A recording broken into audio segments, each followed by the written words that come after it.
السلام عليكم ورحمة الله وبركاته. الحمد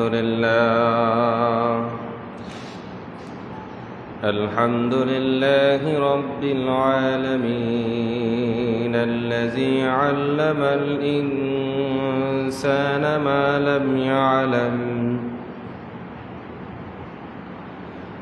الصلاة والسلام على رسوله الكريم مدينة العلم،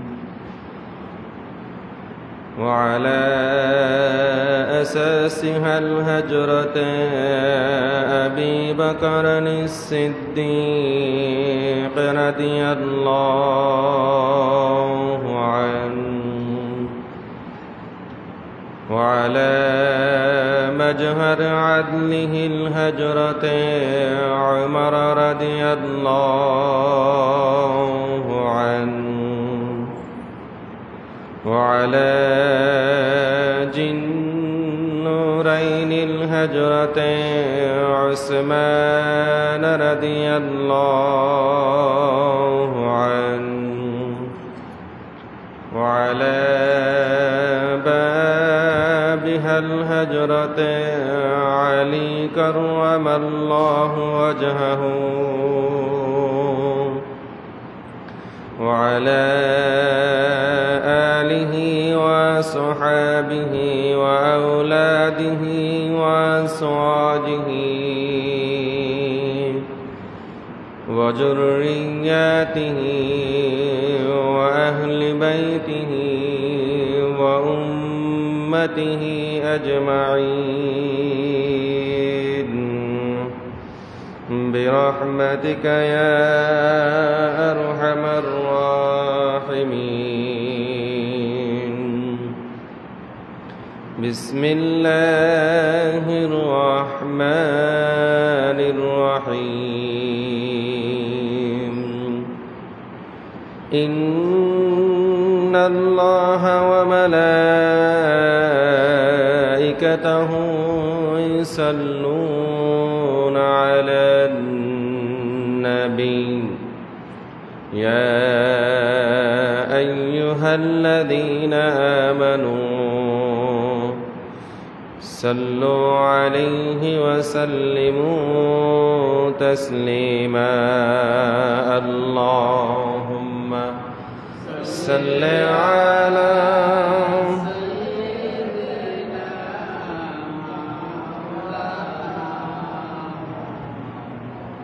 وعلى آل سيدنا مولانا محمد. اللهم صل على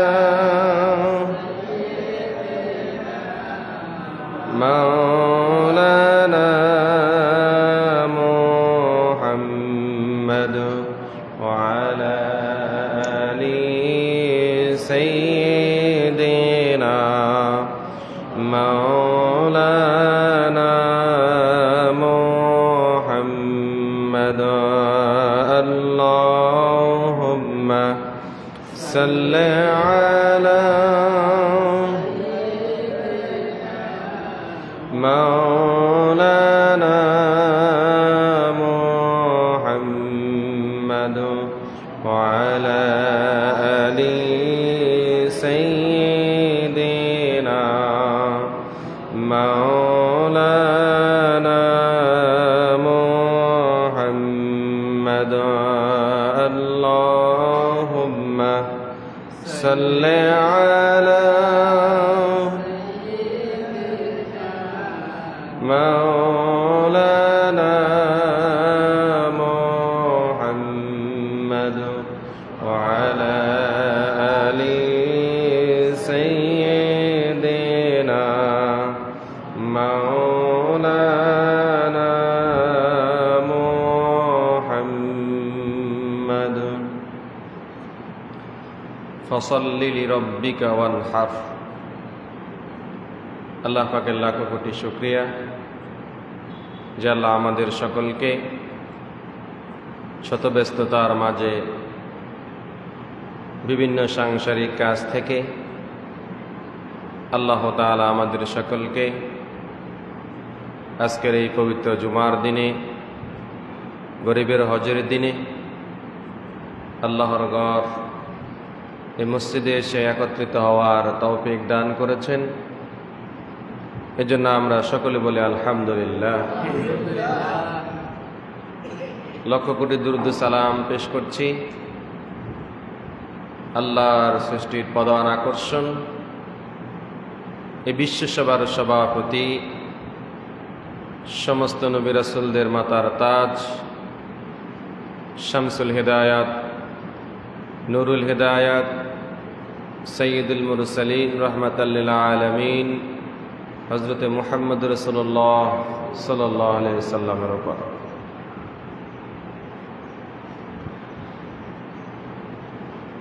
আমরা গত জুমায় একটি বিষয় নিয়ে আলোচনা করেছিলাম, যে বিষয়টা হলো কোরবানি। যেহেতু পবিত্র জিলহজ মাস আমাদের সামনে, এই জন্য আমরা যারা দেশে আছি, অবস্থান করতেছি, আমাদের জন্য তো আর হজ নাই, আমরা কোরবানি করব। তো সে ধারাবাহিকতায় গত জুমায় আমরা তাফসিরে জালালাইন থেকে এই কোরবানির পরিচয়, কোরবানি কাকে বলে এবং কোরবানির প্রকারভেদ কয়টি, কি কি এবং এর গুরুত্ব কি আমরা আলোচনা করেছিলাম। তো আজকেও আমরা সে ধারাবাহিকতায় এই ফসল্লি লিরব্বিকা ওয়ানহার, সূরা কাউসারের এই 2 নম্বর আয়াতে যে আল্লাহ তাআলা বলেছেন ফসল্লি লিরব্বিকা, আপনার প্রভুর জন্য, আপনার আল্লাহর জন্য আপনি নামাজ আদায় করুন। এরপরে আল্লাহ বলেছেন ওয়ানহার, এবং কোরবানি করুন।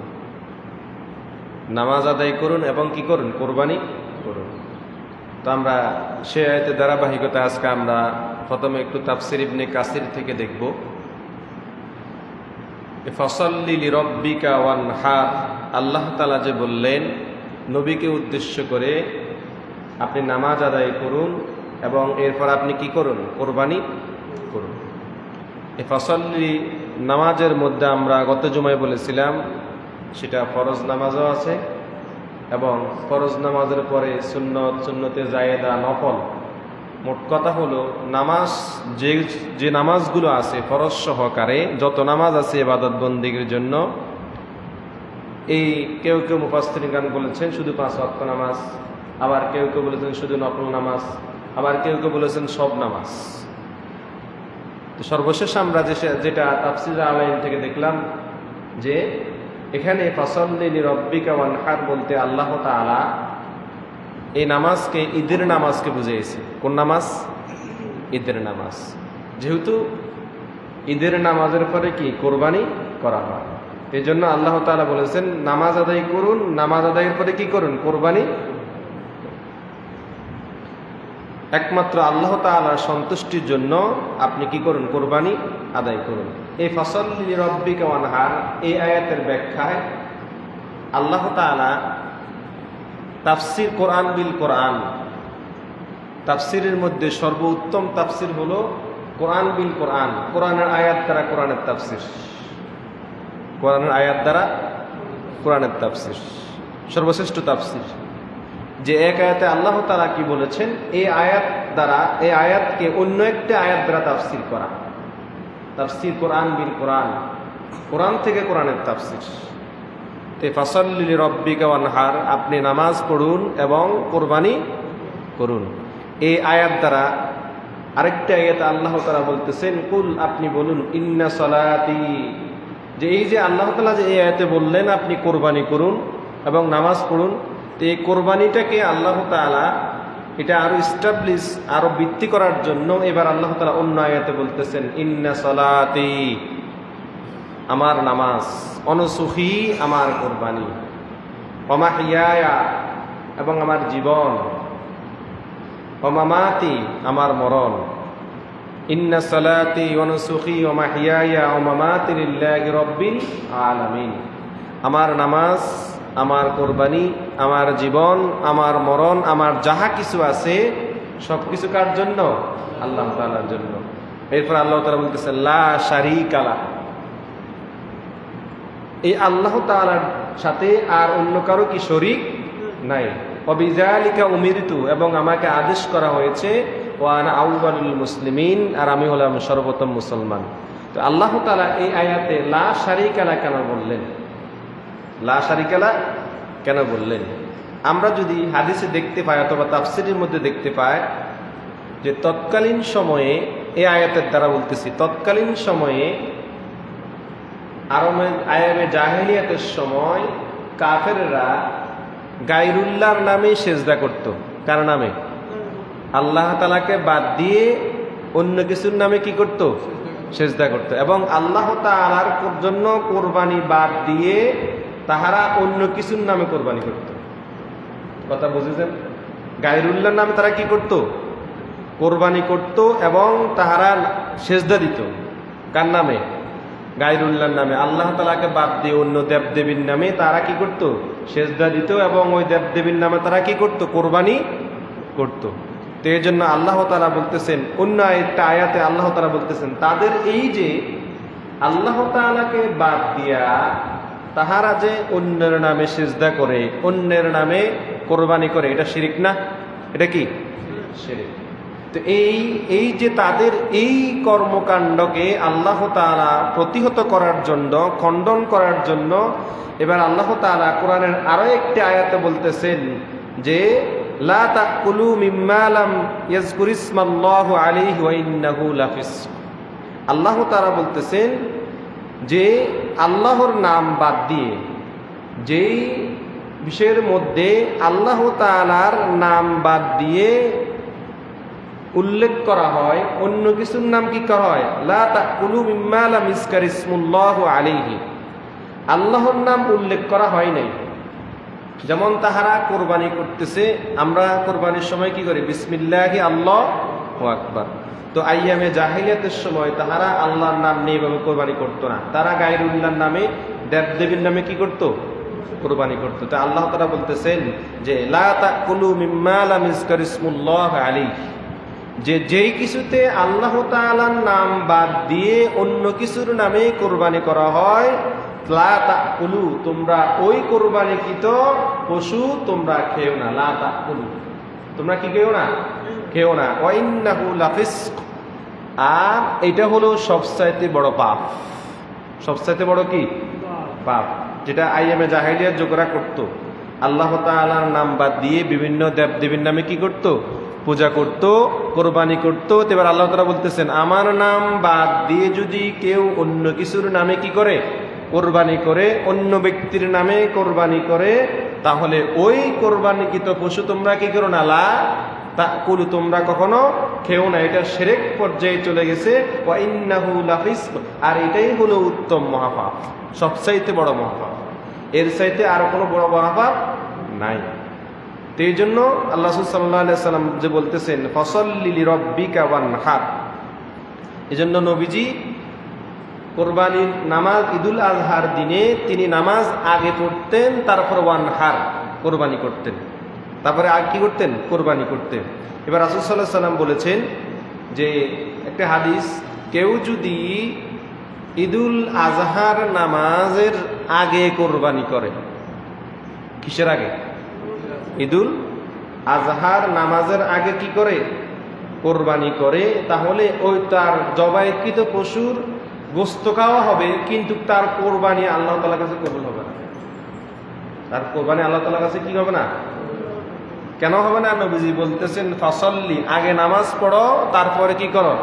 তো ওই ব্যক্তি নামাজ বাদ দিয়ে আগে কি করছে? বোঝা যায় ওই ব্যক্তি কি করছে? আল্লাহ আদেশ করলেন ফাসাল্লি, নামাজ পড়ো, নামাজ পড়ার পরে কি করো? কোরবানি করো। এরপর আপনি কি করছেন? আপনি নামাজটা না পড়া, নামাজ না পড়া আপনি নামাজ পড়ার আগে কি করছেন? তা আল্লাহর আদেশ কি অমান্য করা হয়েছে না?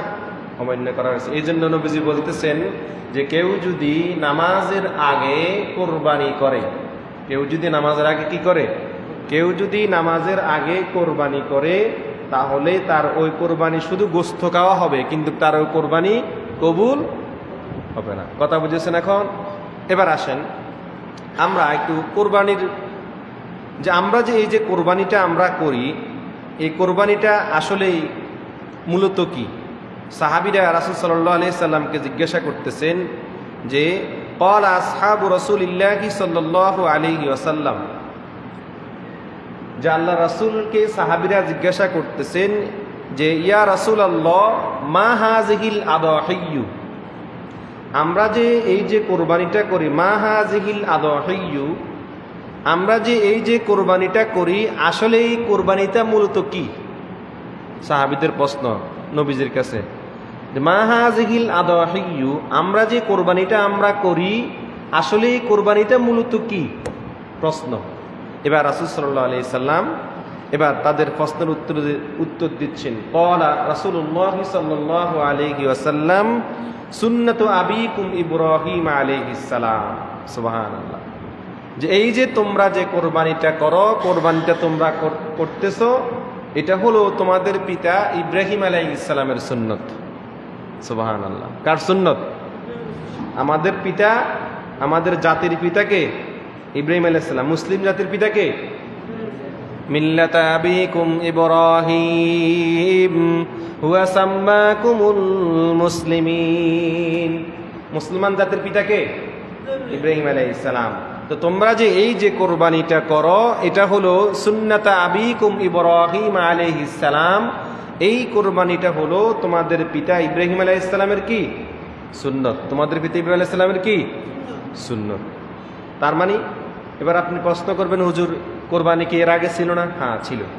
কোরবানি এর আগে কি ছিল? আদম আলাইহিস সালাম থেকে শুরু করে, কার থেকে?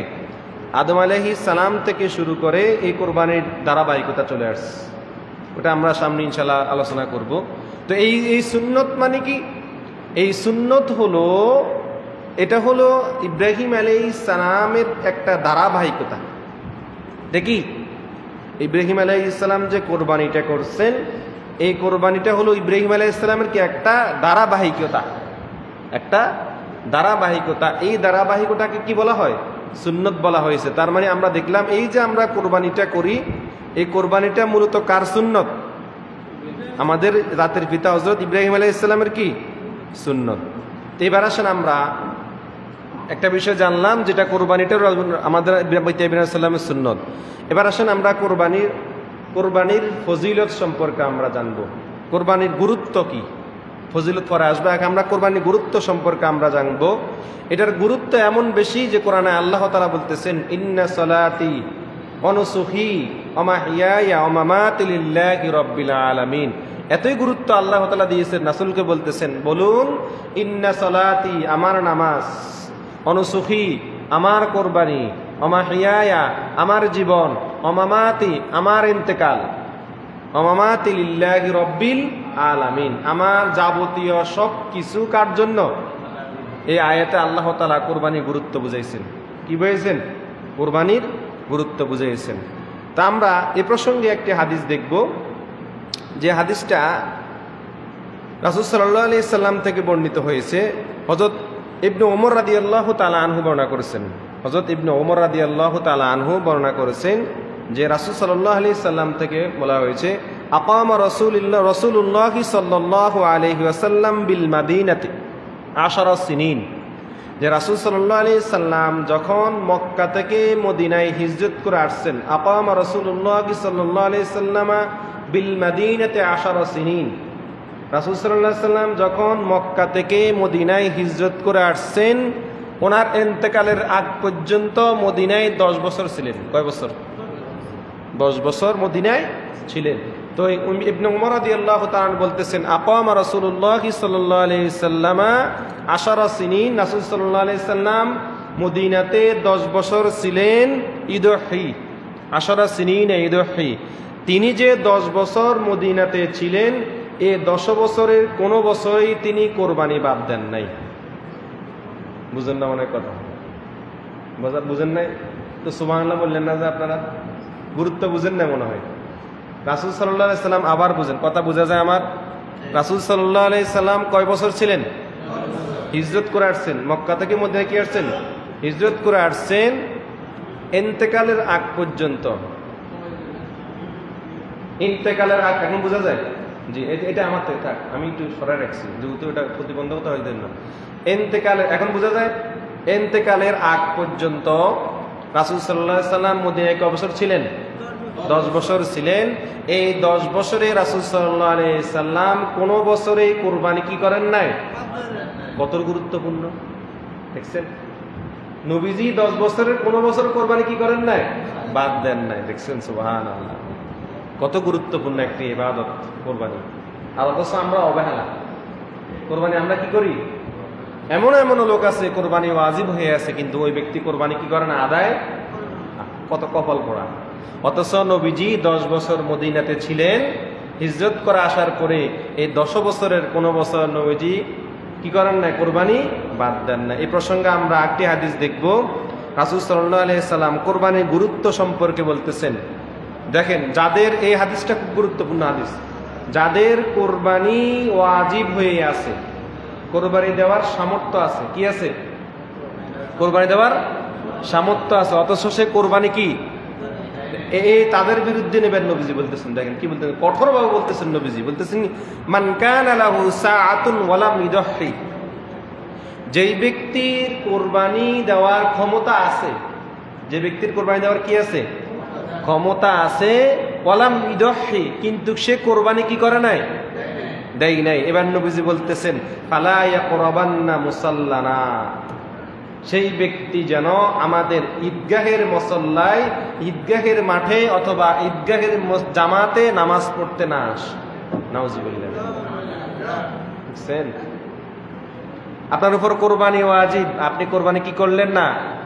আদায় করলেন না। নবীজি আপনাকে হুঁশিয়ার করতে বলছেন মান কানা লাহু সাআতুন, যার কোরবানি দেওয়া ওয়াজিব, যার কোরবানি দেওয়ার সামর্থ্য আছে, ওয়ালাম ইদহি, কিন্তু সে কি করে নাই? কোরবানি দেয় নাই। ফালা ইয়াকরাবান্না মুসাল্লানা, সেই ব্যক্তি যেন আমাদের ঈদগাহের মাঠে অথবা মসজিদে অথবা জামাতে নামাজ পড়তে কি। দেখছেন গুরুত্ব কত, ফজিলত কত, কত গুরুত্ব নবীজি বুঝিয়েছেন।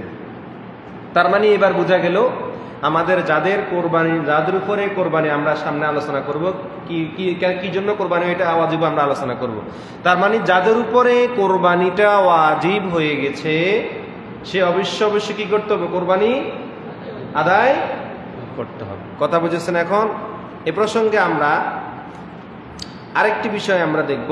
এই যে কোরবানিটা আমরা যে বলি, এটা একটা কি ইবাদত, এটা কি একটা ইবাদত।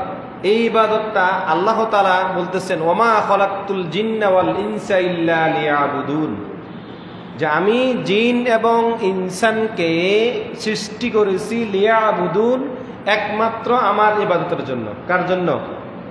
আপনি যে নামাজ পড়তেছেন এটা কি ইবাদত?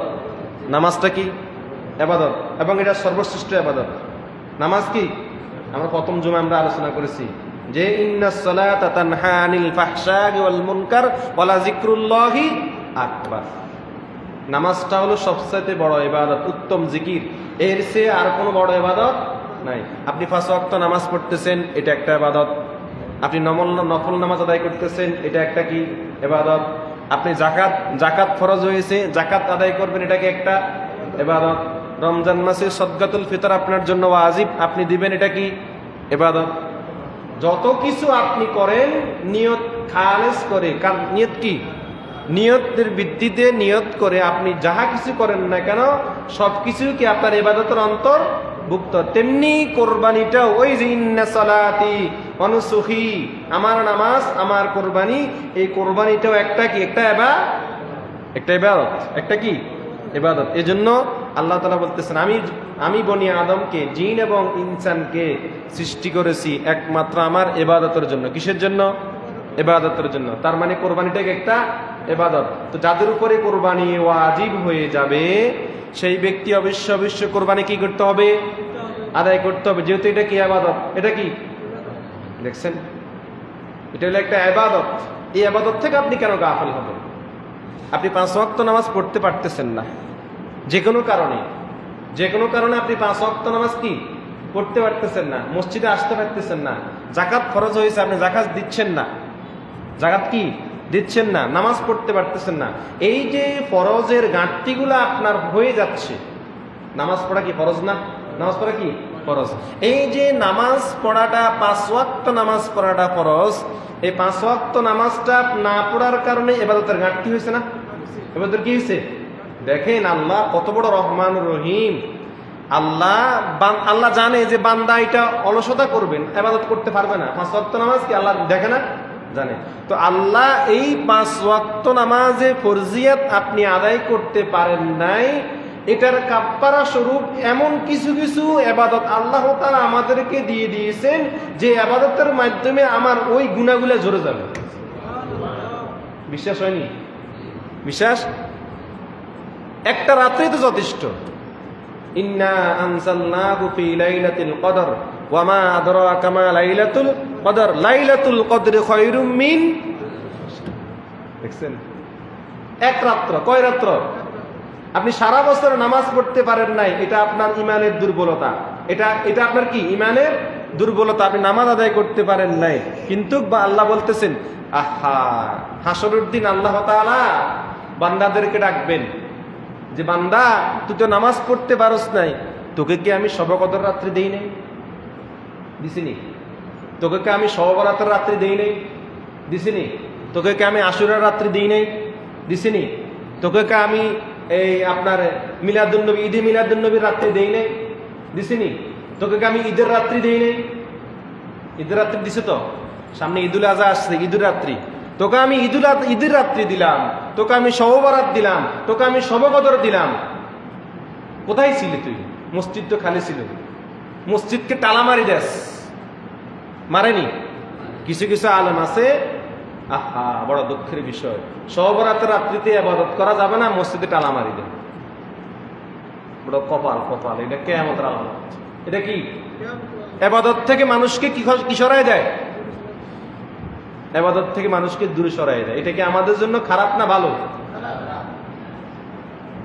তো এই জন্য সমস্ত ইবাদত, এই যে কোরবানিটা আপনি করতেছেন, এই কোরবানিটা একটা কি ইবাদত। এই যে কোরবানিটা আপনি আদায় করলেন, এই কোরবানি আদায় করার মাধ্যমে আপনার ফরজের হয়তো ঘাটতি আল্লাহ তাআলা মাফ করে দিত পারে। আল্লাহ রহমানুর রহিম। আল্লাহর হক আপনি নষ্ট করছেন। আল্লাহর হক কি? 5 ওয়াক্ত নামাজ। 5 ওয়াক্ত কি নামাজ, হজ, যাকাত, এগুলা কি আল্লাহর আরো অসংখ্য হক আছে, যেগুলা মূল হক। 5 ওয়াক্ত কি নামাজ। গুনার কাজ করলেন, জিনার কাজ করলেন, ব্যভিচার করলেন, অন্যায়ভাবে কাউকে হত্যা করলেন, তারপরে যায় আপনার এই নামাজ আদায় করলেন না। এই যে আল্লাহর হকগুলা আপনি আদায় করেন নাই, আল্লাহ রহমানুর রহিম, আল্লাহ ইচ্ছা করলে আপনাকে মাফ করে দিতে পারবেন। কি করবেন? আল্লাহর হক যদি আপনি আদায় না করেন, আল্লাহ ইচ্ছা করলে কি করে দিবেন?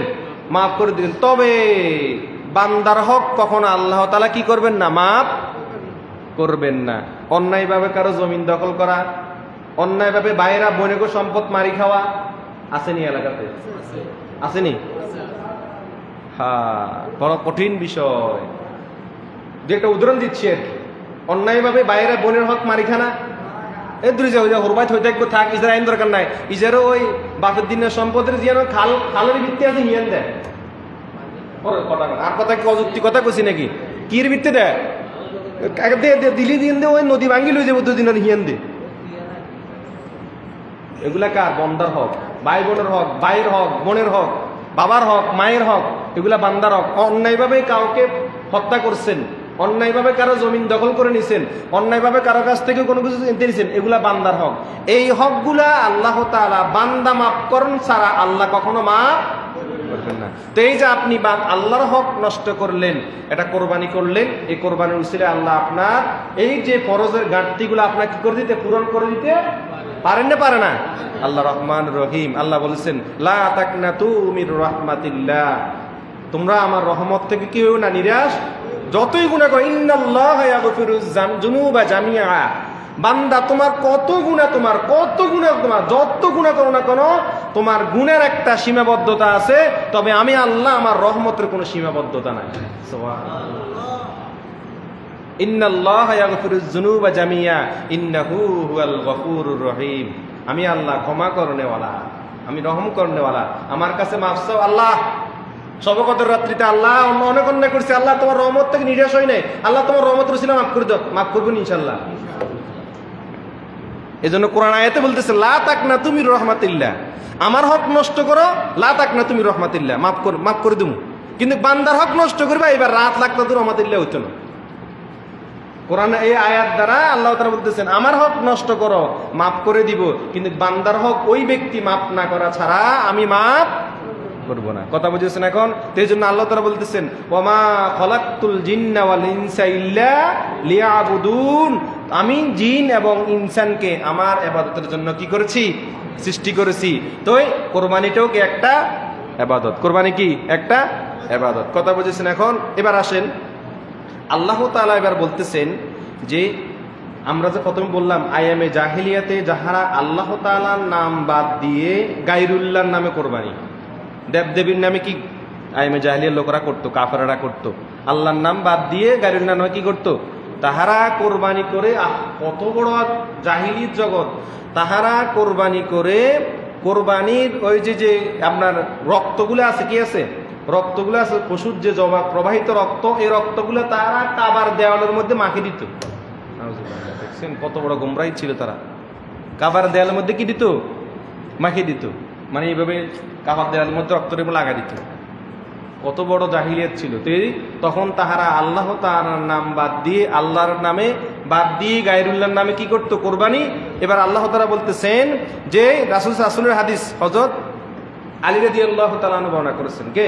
হযরত আলী রাদিয়াল্লাহু তাআলা। আলী রাদিয়াল্লাহু তাআলার পরিচিত সকলে আমরা জানি। আলী রাদিয়াল্লাহু পরিচিত আমরা জানি না? এক নম্বরে উনি ইসলামের চতুর্থ খলিফা।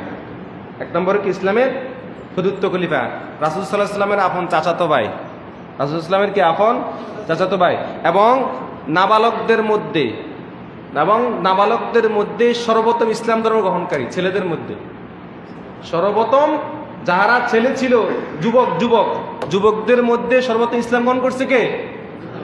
আলী রাদিয়াল্লাহু তাআলা। নাবালক অবস্থায় 13 বছর কিংবা 10 বছর বয়সে উনি ইসলাম ধর্ম গ্রহণ করছে। দেখছেন?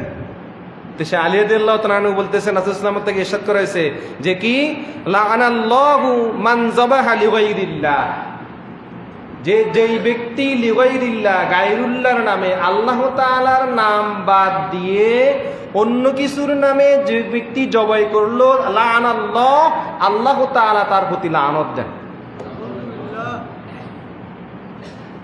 ওই যে প্রথম বলছিলাম নিয়ত, কি নিয়ত? আপনার নিয়তে আপনাকে বলে দিবে আপনার কোরবানি কি কবুল হবে না হবে না। আপনার নিয়ত যদি ঠিক রাখেন, আপনার নিয়ত যদি রাখেন যে না লোক দেখানোর জন্য, কিসের জন্য? লোক দেখানোর জন্য। আপনার নিয়ত যদি ঠিক রাখেন, মানুষ আপনাকে বলবে চেয়ারম্যান সাহেব 3 গরু জবাই করছে, এটা কি নিয়ত হলো? কি মানুষ বলবে চেয়ারম্যান সাহেব 3 গরু জবাই করছে, মানুষ বলবে চেয়ারম্যান সাহেব 1.5 লক্ষ টাকা দিয়ে গরু কিনছে, কোরবানি করেন নাই। আপনার নিয়ত হলো কি? মানুষ লোক দেখানো ইবাদত। এটা কার জন্য হয় না? আল্লাহর জন্য হয় নাই। তো নিয়ত, যেই ব্যক্তি নিয়ত করবে গায়রুল্লাহর নাম, আল্লাহ তাআলার নাম বাদ দিয়া অন্য কারণে যদি কেউ যদি কোরবানি করে, লাআনাল্লাহ, আল্লাহ তাআলা তাকে লাআনত দিবেন। নাউযুবিল্লাহ। আল্লাহ তাআলা তাকে কি দিবেন? লাআনত দিবেন। কথা বুঝেছেন এখন? এবার আসেন আল্লাহ রাসূল সাল্লাল্লাহু আলাইহি সাল্লাম থেকে আরো একটা হাদিস, তিনি বলতেছেন, রাসূল সাল্লাল্লাহু আলাইহি সাল্লাম ইরশাদ করতেছেন যে ইন্নাল্লাহা লা ইয়ানজুরু ইলা সুওয়ারিকুম, যে নিশ্চয় আল্লাহ তাআলা লা ইয়ানজুরু ইলা সুওয়ারিকুম, আল্লাহ তাআলা তোমাদের চেহারা চান না। কি চান না? চেহারা চান না। ওয়ালা আমওয়ালিকুম, এবং তিনি তোমাদের সম্পদও চান না। কি চান না? আল্লাহ তাআলা সুওয়ারিকুম চেহারাও চান না, যে কোন ব্যক্তি আব্দুল্লাহ না আব্দুর রহমান, যে ব্যক্তি কোরবানি দিচ্ছে তার চেহারাটা কিন্তু দেখি, এটা চান না। এবং আমওয়ালিকুম, এবং সম্পদেও কি চান না। কি চান? ওয়ালাকিন ইয়ানজুরু ইলা কুলুবিকুম ওয়া আমালিকুম, বরং আল্লাহ তাআলা তিনি এই বিষয়টা চান, কুলুবিকুম তোমাদের অন্তর, কোন অন্তরে তোমরা আল্লাহ তাআলার জন্য কোরবানি করছো। কি চান? অন্তর, অন্তর, অন্তর চান যে তোমার অন্তর কি আছে। তোমার অন্তরে যদি আল্লাহর জন্য কোরবানি করার নিয়ত হয়, ও আমালিকুম, আরে তোমার আমল আল্লাহ তাআলা কি করে নেবেন? কবুল করে নেবেন। কোরআন আয়াতে আল্লাহ তাআলা বলে দিয়েছেন যে লা ইয়ানালাল্লাহা লুহুমুহা ওয়ালা দিমাউহা ওয়ালাকিন ইয়ানালুহুত তাকওয়া মিনকুম। আল্লাহ তাআলা তোমাদের জবাইকৃত পশুর গোশত চান না, লুহুমুহা ওয়ালা দিমাউহা, তিনি তোমাদের পশুর জবাইকৃত পশুর রক্ত চান না। কি চান? ওয়ালাকিন ইয়ানালুহুত তাকওয়া মিনকুম, তোমাদের তাকওয়া চান। কোন অন্তর, কোন তাকওয়ার ভিত্তিতে তোমরা আল্লাহ তাআলার জন্য কি করছো? কোরবানি করছো। কথা বুঝেছেন এখন? এই হলো কোরবানির গুরুত্ব। এবার আসুন আমরা কোরবানির ফজিলত সম্পর্কে আমরা জানবো। কোরবানিটা করলে কি ফজিলত জানার দরকার আছে না? কোরবানিটা করলে আসলে ফজিলতটা কি? এটা তো একটা ইবাদত। এটা কি একটা? তো ইবাদতের ফজিলত আল্লাহ দিবে না? ইবাদতের ফজিলত কি আল্লাহ দিবে না? এই প্রসঙ্গে আম্মাজান আয়েশা রাদিয়াল্লাহু তাআলা আনহা, কে? আম্মাজান আয়েশা রাদিয়াল্লাহু তাআলা, আমাদের মা উম্মুল মুমিনিন, রাসূল সাল্লাল্লাহু আলাইহি ওয়াসাল্লামের স্ত্রী আম্মাজান আয়েশা রাদিয়াল্লাহু তাআলা আনহা, তিনি বলতেছেন যে রাসূল সাল্লাল্লাহু আলাইহি ওয়াসাল্লাম ইরশাদ করতেছেন যে আদম সন্তান কোরবানির দিন যেই নেক আমলগুলা করে, কি করে? কোরবানির দিন ফজর থেকে শুরু করে, কোরবানির দিন ফজর থেকে শুরু করে সন্ধ্যা পর্যন্ত, অথবা কোরবানির যে 3 দিন সময়, কয় দিন? জিলহজ মাসের 10 তারিখ, 11 তারিখ, 12 তারিখ, 12 তারিখ সূর্যাস্ত পর্যন্ত, 12 তারিখ কি সূর্যাস্ত পর্যন্ত আদম সন্তান কোরবানির দিন যেই সকল নেক আমলগুলা করে তার মধ্যে সর্বশ্রেষ্ঠ নেক আমল হলো কোরবানি। সর্বশ্রেষ্ঠ নেক আমল কোনটা? দেখছেন কত ফজিলত। নেক আমলের মধ্যে সর্বশ্রেষ্ঠ নেক আমল কোনটা? কোরবানি। এরপরে আরো বলতেছেন যে ওই যে পশুটা কোরবানি করলো, কিয়ামতের দিন ওই পশুটা হাসর মাঠে আল্লাহ তাআলার কাছে উঠবে।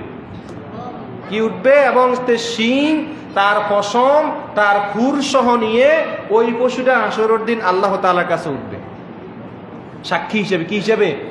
আল্লাহ, এই বান্দা, এই 7 জন মিলে 7 শরীক, কয় শরীক? সর্বোচ্চ 7 শরীক, অথবা একা। কেউ যদি একা দেয়, একা দেওয়া ভালো, একা দেওয়াটা সবচাইতে উত্তম।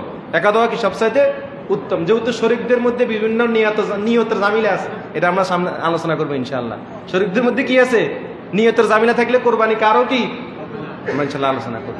তো যেই পশুকে জবাই আপনি করলেন, ওই পশুটা হাসরের দিন তার মাথার শিং, তার পায়ের খুর, তার পশম, গোটা আপাদমস্তক পশু আল্লাহ তাআলার কাছে কি উঠবে সাক্ষী হিসেবে। আল্লাহ, এই বান্দা তোমার জন্য, তোমার নেক আমলের জন্য আমাকে কি করেছে? কোরবানি করেছে। এবং রাসূল সাল্লাল্লাহু আলাইহি ওয়াসাল্লাম আর বলেছেন যে ওই যে পশুটা জবাই করলেন, এই পশুটা যখন বিসমিল্লাহি আল্লাহু আকবার বলে জবাই করলেন, এই জবাইকৃত প্রবাহিত রক্ত মাটিতে পড়ার আগে, কিসের আগে? মাটিতে পড়ার আগে আল্লাহ তাআলার কাছে কবুল হয়ে যায়।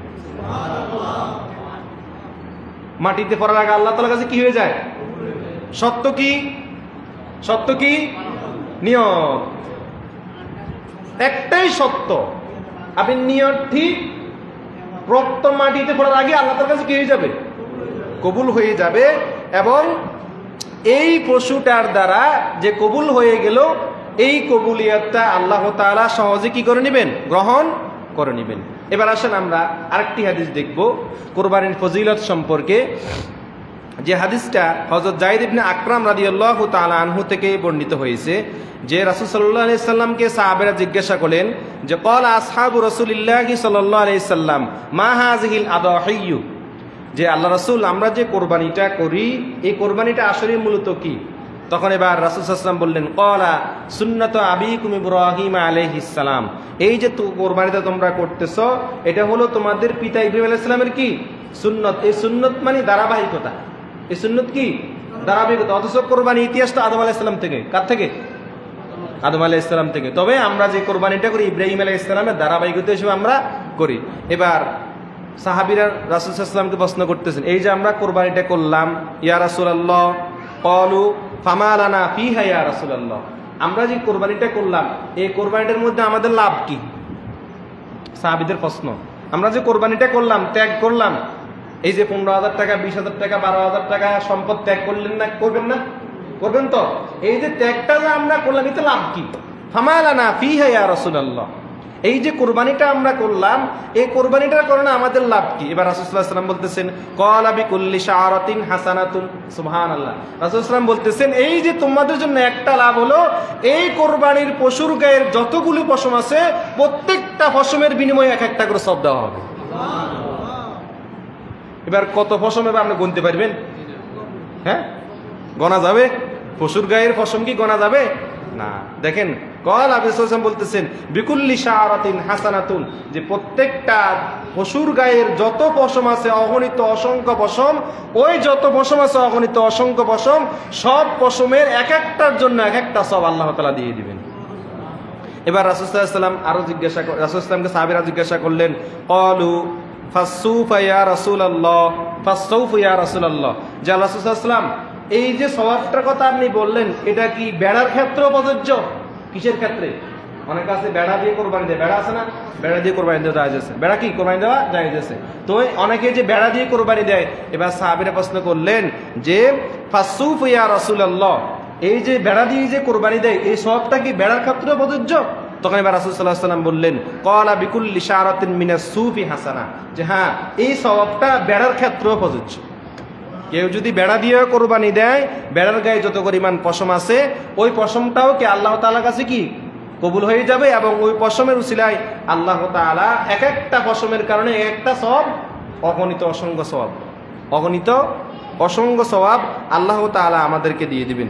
এবং এই প্রসঙ্গে আমরা আরেকটি হাদিস দেখব যে আল্লাহ রাসূল সাল্লাল্লাহু আলাইহি সাল্লাম ফাতেমা রাদিয়াল্লাহু তাআলা আনহাকে বললেন যে, ইয়া ফাতেমা, তুমি তোমার এই যে পশুটা কোরবানির জন্য যে পশুটা ক্রয় করছো, তুমি তোমার ওই পশুর সামনে যাইয়া তুমি দাঁড়াইয়া পশুটা যে কোরবানি হচ্ছে এটা তুমি সচক্ষে দেখো। কি রাসূলের সুন্নত, যে পশু যখন জবাই হবে, যাহারা কোরবানি দিবেন, যাহারা কি দিবেন কোরবানি দিবেন, যখন বিসমিল্লাহি আল্লাহু আকবার বলে কি হবে পশু জবাই হবে, তখন যাহারা শরীকদার আছেন সকলেই নিজের চোখে পশুটা দেখবেন। নিজের চোখে কি দেখবেন? এটা আসলে সুন্নত। এটা কি আসলে কি, এটা দেখলে কি হবে? আপনার মনে তাকওয়া বাড়বে, আল্লাহর প্রতি ভয় আসবে। আল্লাহ, এই যে আমি সম্পদ দিয়ে দিচ্ছি তোমার জন্য, মনে ঈমানের বৃদ্ধি পাবে, তাকওয়া বৃদ্ধি পাবে, ফরজগারিতা বৃদ্ধি পাবে এই যে দেখলে জবাই করলে। আর এই জবাই করার সময় বিসমিল্লাহি আল্লাহু আকবার বলে বলবে, কুল ইন্না সালাতি ওয়া নুসুকি ওয়া মাহইয়ায়া ওয়া মামাতি লিল্লাহি রাব্বিল আলামিন লা শারীকা লাহু ওয়া বিযালিকা উমিরতু ওয়া আনা আউয়ালুল মুসলিমিন। এই আয়াতটা তোমরা পড়বে। এটা কোরআন এত সহজ।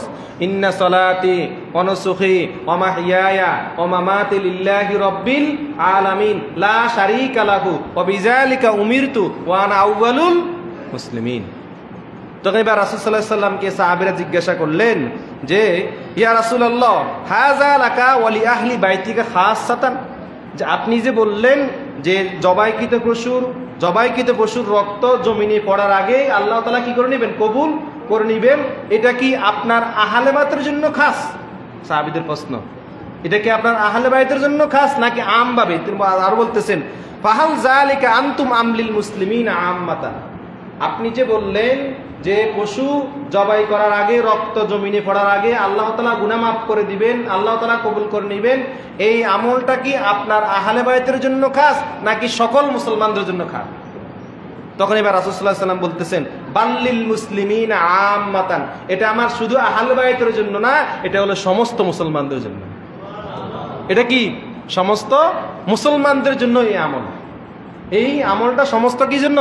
মুসলমানদের জন্য এই আমল। কথা বুঝেছেন? এখন এবার আসেন রাসূল সাল্লাল্লাহু আলাইহি ওয়াসাল্লাম থেকে আরেকটা হাদিস, যে ইবনে আব্বাস রাদিয়াল্লাহু তাআলা আনহু বলতেছেন যে কোরবানির দিনে সবচাইতে শ্রেষ্ঠ ইবাদত হলো আপনি যে কোরবানি পশু জবাই করার জন্য যেই ত্যাগ করেছেন, যে সম্পদটা আপনি ত্যাগ করেছেন, ওটা হলো আল্লাহ তাআলার কাছে সবচাইতে বেশি আমলযোগ্য। গ্রহণযোগ্য। এবং রাসূলের আরো হাদিস, যে রাসূল সাল্লাল্লাহু আলাইহি ওয়াসাল্লাম বলতেছেন, তোমরা কোরবানিকে গুরুত্ব দাও, তোমরা কোরবানি কি দাও, গুরুত্ব দাও। কেননা গুরুত্ব দিলে কি হবে, এই কোরবানির পশুর দ্বারা আল্লাহ তাআলা তোমাকে হাসরের দিন ফুলসিরাতের ফুল পার করে দিবেন। হাসরের দিন ফুলসিরাতের ফুল কি করে দিবেন, দেখছেন কত ফজিলত। কোরবানি যাদের কোরবানি ওয়াজিব আছে তাদের কথা বলতেছি, এবং যাদের দুপুরে কোরবানি ওয়াজিব নাই নফল হিসেবেও করবেন, আপনার কোরবানি কি হয়ে যাবে, আদায়। কোরবানি ওয়াজিব হবে যে সত্য তা না, আপনি ইচ্ছা করলে আপনি কোরবানি কি করতে পারেন, কোরবানি দিতে পারবেন, যেহেতু এটা ইবাদত। এটা কি একটা ইবাদত, ফজিলত অনেক। এতক্ষণ তো আলোচনা করলাম, কথা বুঝেছেন। এখন এই পশু জবাই করলে এটা হাসরের দিন আপনার ফুলসিরাতের ফুল পার করে দিবে। চুলের চেয়েও চিকন, খুরের চেয়েও দাঁড়, চুলের চেয়েও চিকন, ফুলের চেয়েও দাঁড়, উঠতে 10,000 বছর, উঠতে কয় হাজার বছর, 10,000 বছর, মিডিলে 10,000 বছর, কয় হাজার বছর হলো 20,000, নামতে 10,000, 30,000 ফুলসিরাতের ফুল, 30,000 বছরের রাস্তা। এই 30,000 বছরের রাস্তা আপনাকে ওই যে পশুটা জবাই করলেন কোরবানির, এটা আপনাকে ফুলসিরাত দিতে পার করে দিবে। এর থেকে আর বড় কিছু চাওয়ার আছে আপনার? আল্লাহ কত কত বড় রহমান রহিম, দেখছেন কোরবানিটা কত বড় একটি ইবাদত। এবার আসেন আমরা একটু সংক্ষেপে জানবো, এবার কাদের কাদের উপর কোরবানি ওয়াজিব, বা কোন কোন কারণে কোরবানি কি হয়ে যায়, ওয়াজিব হয়ে যায়, সংক্ষেপে আমরা বলে দিব। সর্বপ্রথম আমরা যেটা বিষয়টা দেখব, কোরবানিটার বিধান আল্লাহ তাআলা ফরজ করে দিয়েছেন হিজরতের দ্বিতীয় বছর। কত বছর? রাসূল সাল্লাল্লাহু আলাইহি ওয়াসাল্লাম যখন মদিনা থেকে, মক্কা থেকে মদিনা কি হয়েছেন, হিজরত করে আসছেন। এই হিজরত করে আসার পরে দ্বিতীয় বছর, কত বছর, দ্বিতীয় বছর আল্লাহ তাআলা কোরবানি বিধানটা দিয়েছেন। তার মানে এবার সংক্ষিপ্ত একটা প্রশ্ন, তাহলে কোরবানি কখন ফরজ হয়, ওয়াজিব হয়েছে কত, হিজরতের কত বছর, দ্বিতীয় বছর। এটা নৈবতিক প্রশ্ন অনেক সময় জায়গাতে আসে, যে কেউ যদি প্রশ্ন করে যে আল্লাহ তাআলা কোরবানির বিধান কত বছর দিয়েছেন, তাহলে কত বছর হবে, হিজরতের দ্বিতীয় বছর। ঈদুল আজহা এবং কোরবানি হিজরতের দ্বিতীয় বছর আল্লাহ তাআলা কি বিধান দিয়ে দিয়েছেন। এবার আসেন কোরবানি কাদের উপরে ওয়াজিব আর কাদের উপরে ওয়াজিব নয়। প্রত্যেক প্রাপ্তবয়স্ক, প্রত্যেক কি প্রাপ্তবয়স্ক, সুস্থ মস্তিষ্ক সম্পন্ন, কি সম্পন্ন, সুস্থ মস্তিষ্ক সম্পন্ন, পাগল না। সুস্থ মস্তিষ্ক তো বুঝেন সকলে, আমরা বুঝি।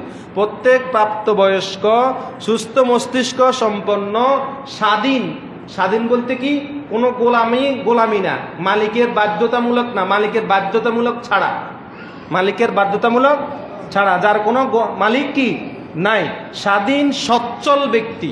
কি ব্যক্তি? সচ্ছল ব্যক্তির জন্য কোরবানি করা ওয়াজিব। কোরবানি করা কি ওয়াজিব। এবার আসেন কোরবানি কিভাবে ওয়াজিব হয়, কোরবানি কিভাবে ওয়াজিব হয়। এই ক্ষেত্রে কোরবানি ওয়াজিব হওয়ার ক্ষেত্রে জাকাতের মতো না।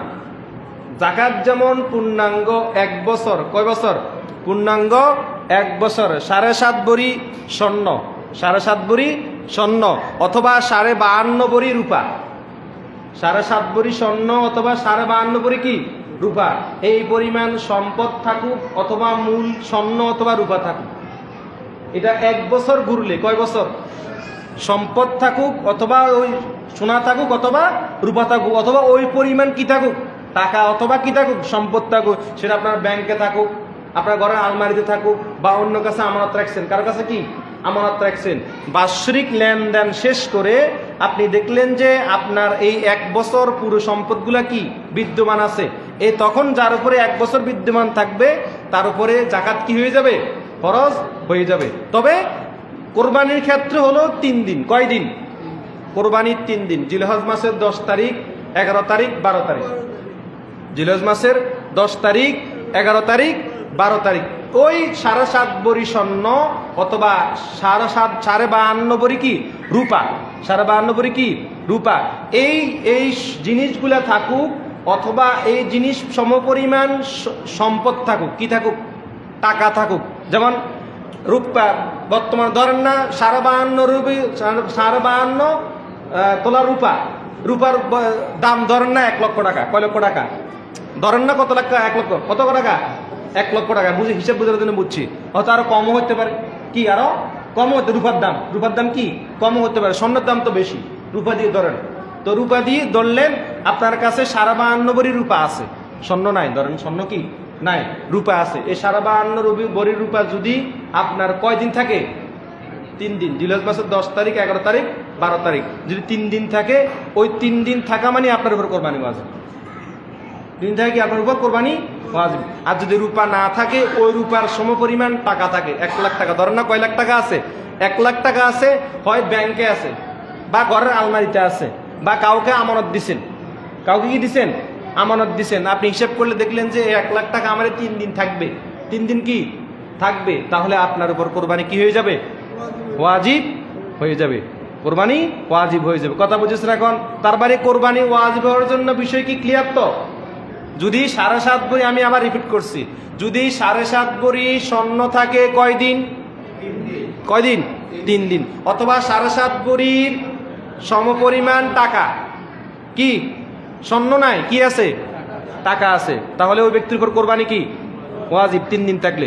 অথবা স্বর্ণ নাই, এবার আসেন রূপা, 52 তোলা ভরি কি রূপা থাকলে তার উপর কি কোরবানি ওয়াজিব। বা রূপা নাই, টাকা আছে, কি আছে?